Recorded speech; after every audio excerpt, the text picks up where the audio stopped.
Hubscale podcast is back with the 15th episode.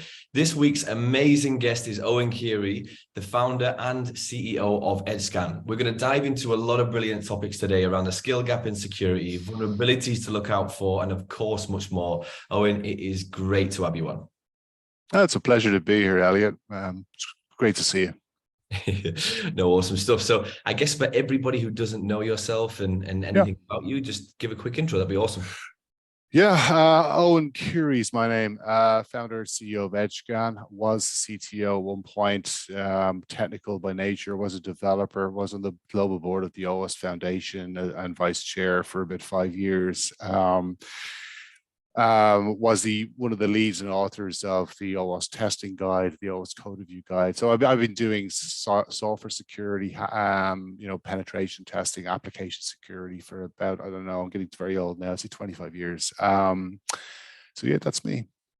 Awesome. No, it's great stuff and an amazing career as well, which I'm sure we're going to touch on a few of those today. But also EdgeScan, of course, you founded the company nearly 9 years ago now. So yeah, just dive into a little bit about what you guys do. Yeah. So my background was when I moved from being a developer to I was a software developer when I graduated from college. I was in technology, in like telecommunications and finance and stuff and banking, and I was building systems for all those types of industries. And I moved into software security, and I used to do source code review for security. Before there was a thing called SAST, which is like the automated version of that now to most extent. So it predated that. I was doing code review for vulnerabilities with Fidelity Investments, and I moved on then into sort of getting more hardcore into software and stuff like that, to the point where I ran penetration testing for EY or Ernst & Young for Europe for many years. And we used to do very, very large scale pen tests, dealing with enterprises. They may have hundreds or even thousands of web applications. And, at the time we were throwing 120 pen testers globally. So we had pen testers for anywhere from Spain and London and Dublin, Houston, Argentina, Poland, you name it, Ukraine. We had testers from everywhere, doing this sort of high volume, I suppose you might call it industrial penetration testing. Looking back at it, it was prohibitively expensive to do that because it's very human driven. And it's also not scalable because, since then, in the last, say, even 10 years, we're building systems in sort of the word is agile fashion, which means, we're deploying very quickly, we're deploying frequently. We're not waiting for something to be built totally before it deploys. We iterate till we add to the features of the application as it's alive, and penetration testing is in effect is a point in time assessment, which means that for the period you do the test and then the findings are reported, that's the period of the state of the application. So it doesn't really keep pace with change, and change is a huge enemy of security. In terms of change, introduces risk. But then again, if you don't change, there's an old saying as well: to live well is to change often. So change is part of life. So we built EdgeScan, and EdgeScan is a hybrid. It's a SaaS, it's a cloud-based SaaS. It's a hybrid pen testing as a service platform. It covers attack surface management, full stack vulnerability management, which means that we've combined the visibility of network and device security and web application and API security in the one platform using our technology. And we've a lot of custom sort of scanning engines to detect vulnerabilities in different technologies, and very much then it's by virtue of that we, in order to secure or make a dent in the security universe, we can't rely on human manual testing because the cloud is here. Things change too quickly. It's too expensive. So EdgeScan combines the best of humans where needed and automation where needed in order to provide, in order to move the dial, as opposed to just using technology and scanners on one side or just using humans on the other side. We sort of fit in the middle to try and address the problem of industrial scale vulnerability intelligence. Sorry for that long-winded note, but that's what we do. Yeah. Yeah, no, for sure. I like the background story, and it led right really nicely into the EdgeScan story as well. So no, it's No awesome. worries. Yeah. I think it's pretty cool because when founders go Yeah. through the problem themselves and then create a company around that problem that they had, I think that's Yeah. pretty cool. And it's a lot of great companies that form that way, including EdgeScan as well. So I guess kind of want to talk through that journey just a little bit as well, because stepping from a CTO into the CEO position, I remember you and I were speaking about that briefly before, and that's Yeah. a unique change and a pretty cool one at that as well. So just talk to me a little bit about that journey. Yeah. Yeah. So I grew up, as a technologist, developer, pen tester, software security person. Um, and the CTO role suited me. And to be honest, some of my colleagues and peers and people I look up to in the industry that I know through OWASP, when they founded their companies, and some of them would be very successful. They all took the CTO role. So at the time it was like, yeah, I think I need to be the CTO. And EdgeScan was my brainchild, and the problem we're trying to solving was something that I still feel very passionately about, because cybersecurity is only getting worse. If you look at the way breaches are so much more common now, and the industry is insulated from recession primarily because the amount of actors and the ease of breaching systems is, you can buy stuff on the dark web. You can buy toolkits for $100, which will breach a system for you. And it's an industrial scale cybercrime in effect. So that's where we are. So CTO, the idea of steering the ship from a technological point felt like the thing, and it worked for a number of years, but as you grow, as you scale, so you go from startup to scale up, and I still think we're firmly in the scale up space. All of a sudden, you need somebody to represent the company from a trust perspective, believe me, we will deliver what we say we will deliver perspective, from a commercial perspective, from a visionary perspective, and reluctantly, in some ways, but also in other ways, maybe the CTO we currently have is probably way better than I ever would be. You have to pass the torch. So the CEO role is different. CTO is very about, I suppose when you're a startup as well, so something you'll notice is that you think if you build an amazing product, people just turn up and buy it. And in history, there's lots of examples of great technologies that never took off, and maybe an alternate technology that probably wasn't as good did take off. Like when we look at Blu-ray and HDVD back in the old days in the 90s, whatever, the early 20s, or early 90s, should I say, where there's various digital media which were great ideas, never took off. There's been things like lots of ideas like that. So one thing as a startup, as a founder, you have to realize that it's not just about how good your product is. We believe our product is really great, but not everybody in the world uses it. Why? Because there's a thing called marketing, and our marketing, in my view, is trying to explain to people why you should trust us, and why we believe what we do is great, and how we can solve your problems. And there's loads of examples of snake oil in our industry as well, right? So we needed somebody to do that. So moving from CTO to CEO was interesting. The CEO role now is you do a bit of everything, right? I'm talking to the development team, I'm talking to the CTO currently, Brian, our CTO, I'm talking to our chief architect, Owen. I'm talking to operations. I'm talking to clients and executives in some of our larger enterprise clients. I'm talking to HR. I'm talking to, I'm doing a bit of everything every day. So what you find is when you meet the CTO is you have to try and compartmentalize your time a bit more, because you have to do a bit of everything. You have to have oversight of everything, because we have a board now. We have some investors on board in the last couple of years as well. So you have to, obviously, you're on the hook for that as well. So there's a lot going on being the CEO. Yeah, it's not for everybody, but yeah, that's the way the world has fallen for me anyway. Yeah.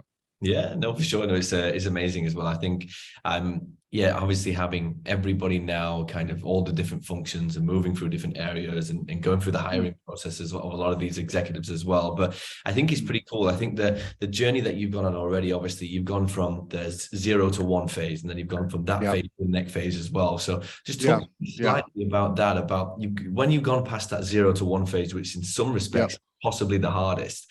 yeah. How do you then accelerate the business by hiring these executives that you have? Yeah. It's interesting, with hiring. So I remember my first hire ever, and I was so nervous about it because all of a sudden I was responsible when we were like when it was just me founding the company, and the first real hire we had, and we had to pay this guy's wages because he had rent to pay, and and he needed to eat, right? So all of a sudden, you hire first. Now it's fine because you get confidence over time, and you build a business such that, like, every business has knocks. You have good times and bad times, but as you mature a business, you tend to be a little bit more resilient to those knocks. So you know that people's jobs are secure for the foreseeable future, and the things are going well. But when you're a startup, overnight you can just be out of business, right? So um so I think that's one thing. The second thing is, with going from being sort of a very early stage startup to a scale up, I think is you need to have a lot of belief. And there'll be days where you won't want to get out of bed, and there'll be the worst days saying, why did I ever do this? But then there'll be other days where you say, wow, how could I not have done this? And I could never go back to being per se, quote unquote, an employee. Even though we're all employees, we all have a boss. My employees are my clients. Are my employers are my clients. Sorry. So we all have a boss. But it's very much around having a belief in what you're doing. And there will be times where you do things which you think are right, because sometimes you don't see the wood from the trees, and you have to understand over time, as a leader, you need to listen to other people, and get their, if the shoe is on the other foot type of conversation. You need to understand the market you're in.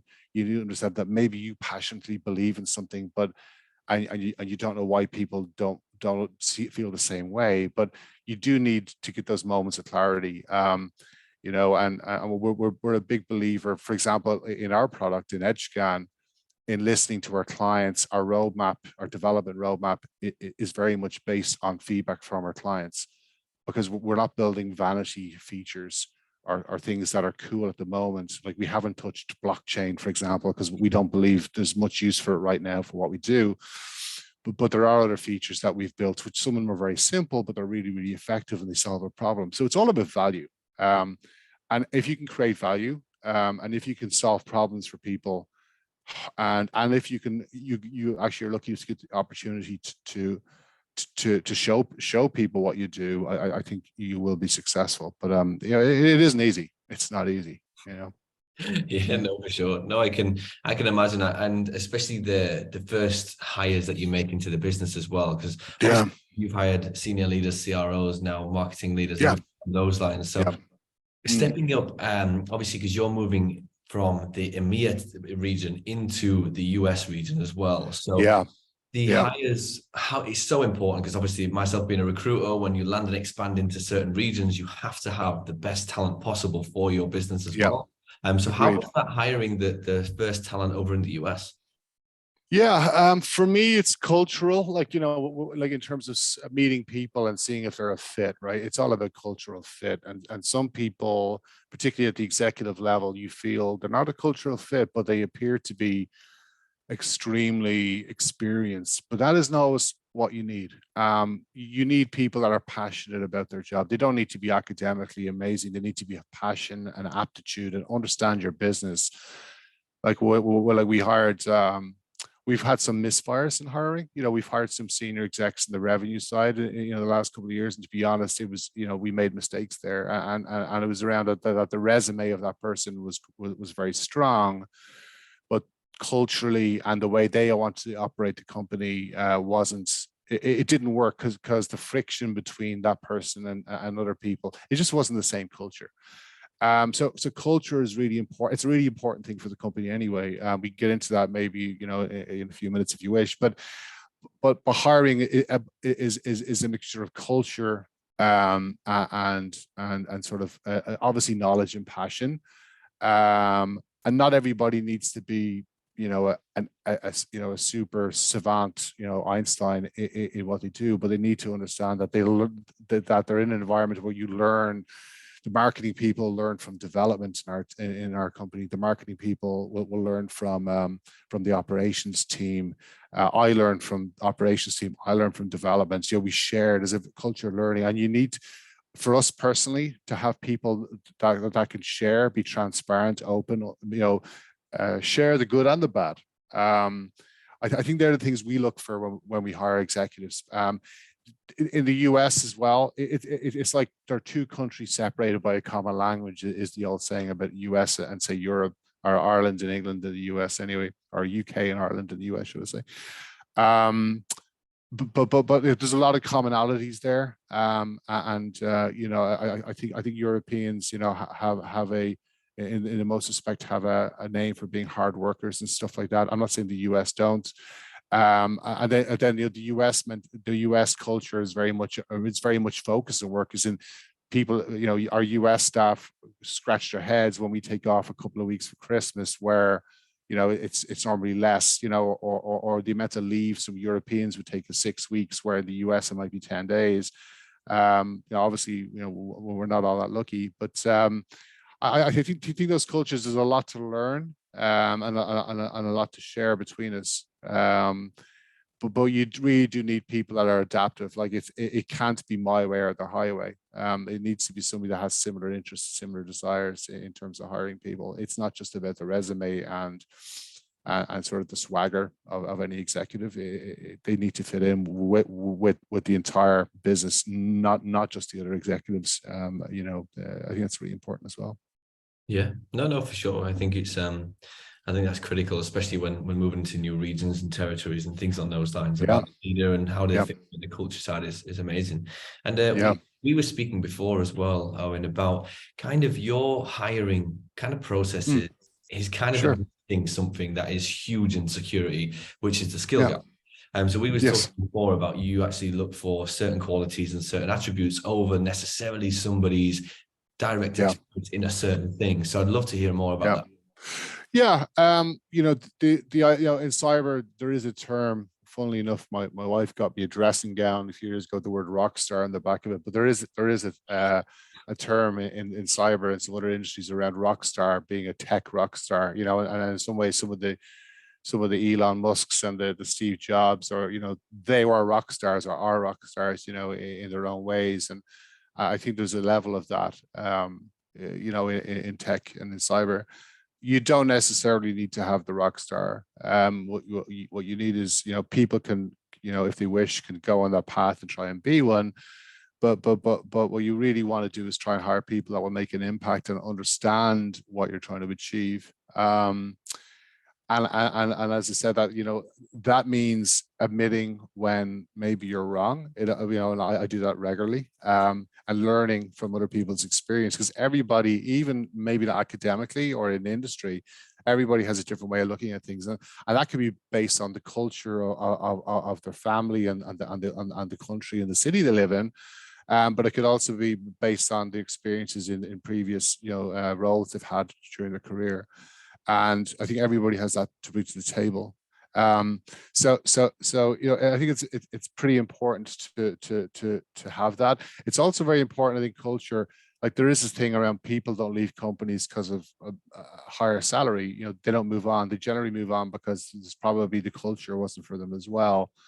And I do believe that too. I think there is a lot of inflation in terms of all tech positions now anyway. But I do think there's an element to that, because if people are very happy in their jobs, they may not move for, you know, an extra bump in their salary, because they, you know, the risk of moving into a position what stresses them out, and there's mental health issues, and there's, you know, work-life balance.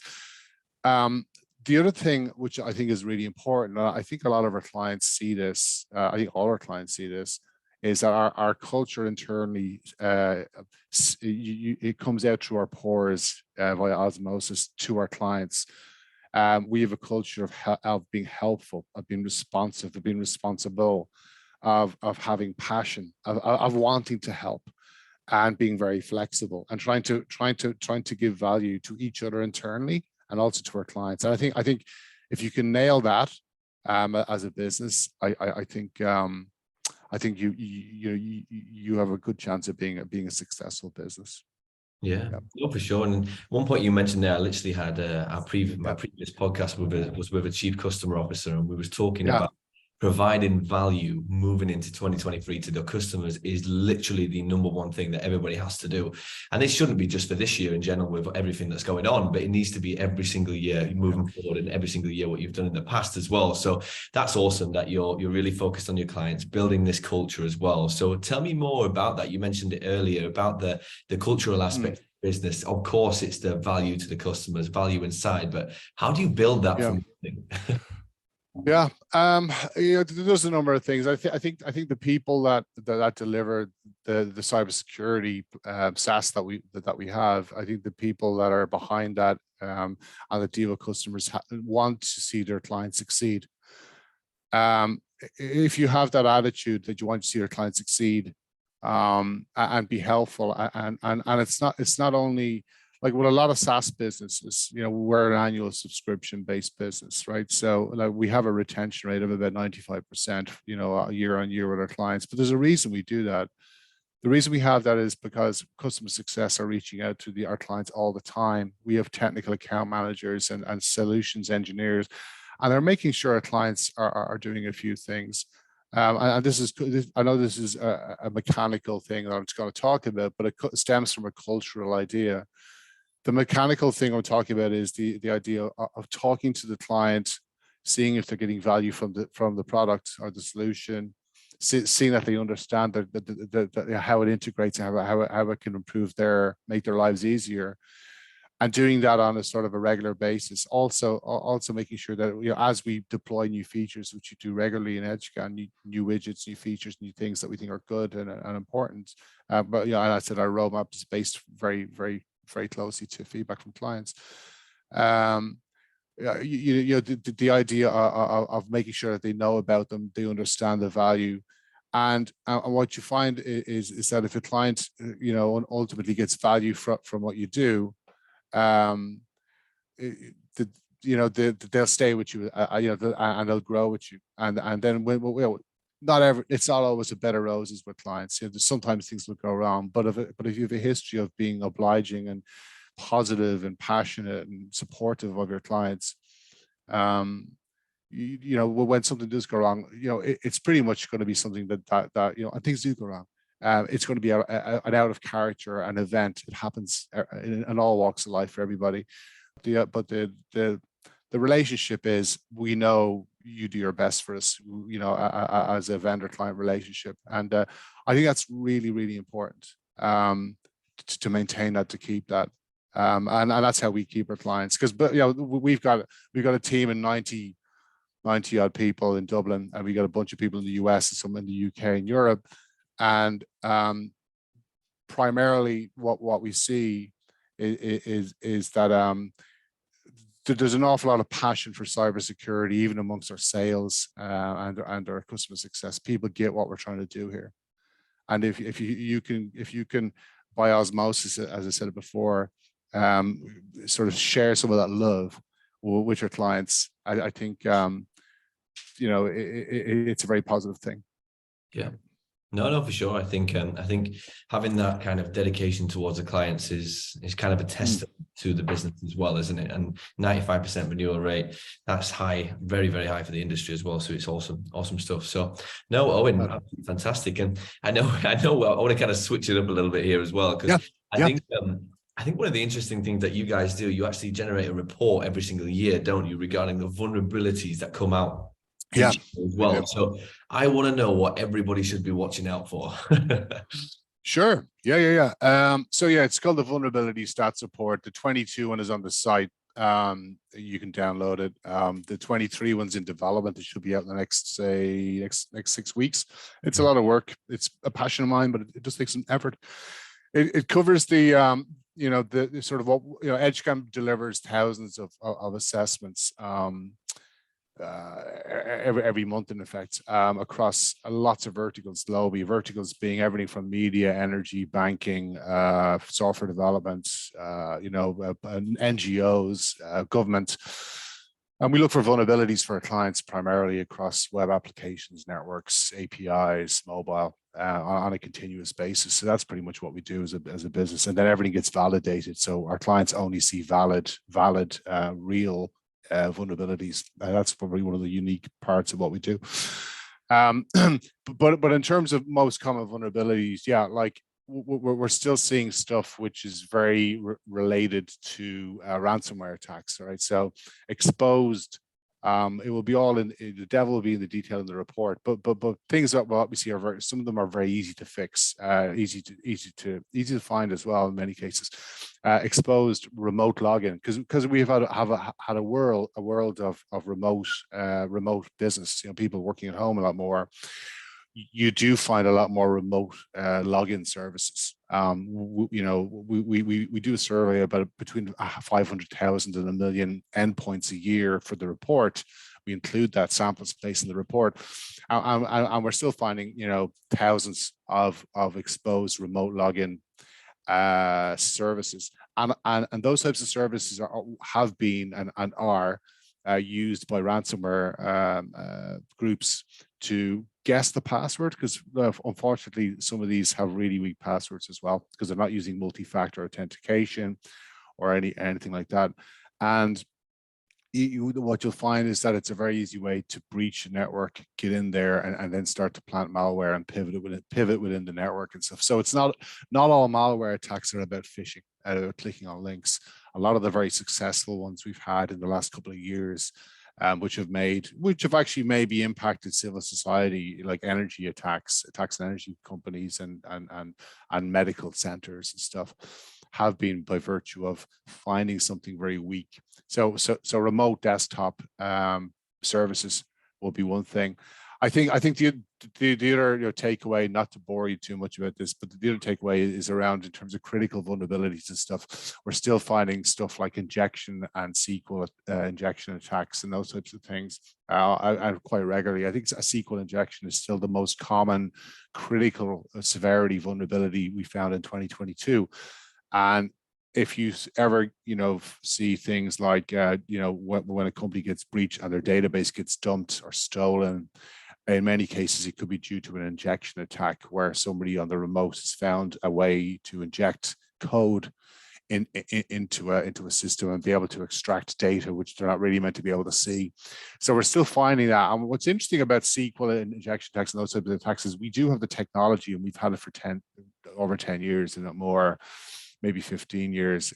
We've had the technology to prevent this, but we're still seeing it, as a reasonably common vulnerability. So there's a lot more to it than that, but overall, I'm not going to say the sky is falling, but there's a lot of work to do in terms of trying to secure society, web applications, civil society, energy, water processing, airlines, transport, all of those things rely now on the internet, and there's still lots of problems out there. Yeah, no, for sure. And it feels like as the security industry, the vendors, the technology is getting more sophisticated, so the attacks as well. Yeah. So it's like a continuous cycle of everything just evolving at the same time. It is spot on. Like, complexity is a huge enemy of security, and there's a lot of stuff out there, a lot of new technologies, and it's always been the way with cybersecurity and secure application development and the things that it's always been a way that it's always chasing. Cybersecurity is always trying to chase how we develop and what we develop and the technologies we use and the frameworks we use. And it's always been a catch-up game. And then running right behind cybersecurity is illegal. So legal is trying to catch up with things like blockchain and data protection, privacy laws, breach laws, and change depending on where you live in the world. They change disclosure of breach laws, legislation, fines, all that type of thing. But so there is a treadmill of cyber chasing development and technology, and then legal chasing cyber, and it looks like it's a never ending story, really. So yeah, it keeps us busy. It's interesting, but I don't think there's any silver bullet right now in terms of fixing this. Yeah, no, for sure. Yeah. And yeah, tell me just on a completely Yep. separate note about what are your predictions for the security industry over the next maybe 10 years or something? I think so there's a thing I know a lot of people have tried. I tried it. It's called Chat GPT. Oh yeah. It's open AI. Yeah, we've all had a go at it. It's pretty Yeah. good. You can ask it to write you a short story about two lovers or something, and it will actually write the story. This sort of thing. It's very, very good. You can ask it to write you a blog on cybersecurity, and it will write you a blog on cybersecurity. There's even people that research that you can ask it to write you malicious code, to write you a Visual Basic script to execute in an Excel spreadsheet, and to immediately steal something or copy something from your hard drive and send it to this address on the internet. You can ask it to write that code for you. I don't think it's 100% there. Is it AI in the sense that it's sentient? No. Sentient being broad AI, and broad AI means like you and me, we think about things and we have context. And I think in the next 10 years that will improve. I think, but right now the AI we have is narrow. So when you get into cybersecurity, you say AI is going to solve everything. Right now, I don't believe it will. I think it's moving the right direction, but risk is about context. Risk is about the chance of something bad happening to you, and that's contextual. Because if it's not a risk if somebody tries to hit you with an axe if you've armor on, but if you don't, it is a bigger risk. That's contextual. But I can see advancements in that. I'm not sure where blockchain and cryptocurrency is going. It's in the doldrums, and it's not doing what it was designed to do. It was designed to be a currency, but now it's a hedge for wealth, right? It's not really what it was meant to do. And blockchain is so uneco-friendly. I could see the world in terms of the financial system catching up with decentralized currency, because there's FTX and all these types of things have happened during the year, massive losses of wealth. I can't see any massive improvements in web application security. I think a lot of we're guilty as an industry of pivoting to threat detection and response as opposed to prevention, because I think the prevention world is something we do. What we do is we detect vulnerabilities, tell our clients, they fix them, and that's prevention. Where things like the discovery and response type of thing is more like to see something actively happening and doing something about it. In some ways, does that mean that we've accepted that we can't secure stuff anymore, that we have to just try and see if we can? So we can't put locks on the front door, but we can see if somebody tries to open it, right? But I'm not. So I think there'll be advancements in that. But I think like most of the security problems we see now, and most of the breaches we see now, they come in different guises, right? You have cloud, and you have you have these blockchain or crypto breaches, and you have lots of other flavors of breaches in different places. But the fundamental weaknesses are all the same, and they have been the same for 30 years. Like the fundamental problems in the security have always been the same types of problems, and we struggle to fix it. So yeah, it'll be an interesting year. I think there might be an uptick in sort of cyber warfare, given where we are right now, and I think if things escalate, I think there could be a bit of that. I think there could be attacks on civil infrastructure, and the reason you attack civil infrastructure in sort of a cyber war is to cause civil unrest. So we shut down power, shut down water processing, shut down food processing, transport. And if your citizens are without power and transport for a few days, you will get problems with your citizens, in civil unrest. So I think that's a higher possibility than it was maybe a few years ago. But look, we have to see. It's going to be an exciting year. Yeah, no, for sure. There's definitely a lot that could happen, isn't there? Especially with everything in the world that's going on right now as well. But Agreed. I know It makes complete sense, and I really enjoyed the story there about what could happen in the future as well with AI. It's pretty cool. But Yeah, I just kind of the last topic of today, Owen. I wanted to sure. kind of circle right back to the beginning because I Yeah, think yeah. you've gone on a crazy journey so far. You've done some amazing things, and your focus is solely on the customers. But what is EdgeScan's vision and mission over the next maybe few years as well? Yeah, I'm not bold enough to say that this what we do is a new way to solve a problem. What EdgeScan has done is we've tried to fix an old problem, make it better. So to recap on that, we feel software testing software, which are like scanning technologies, software testing software. What you're doing is you're using software that's potentially not perfect to try and find vulnerabilities in software that's not perfect. So humans aren't perfect, and all software has weaknesses. And software cannot outsmart humans yet, we talked about AI a few minutes ago. Not yet. So reliance on software alone to test software on the premise that if we do this, humans won't be able to breach us as well is ridiculous. But that's what we've been doing for 20 years. What we try to do at EdgeScan is combine human know-how and intelligence where required, but use tons of automation software as well. With EdgeScan, it's about automate the hell out of everything, as long as accuracy doesn't suffer. So automate where we can, but if we get some complex vulnerabilities or complex conditions from a technological standpoint, a human will step in and address that issue.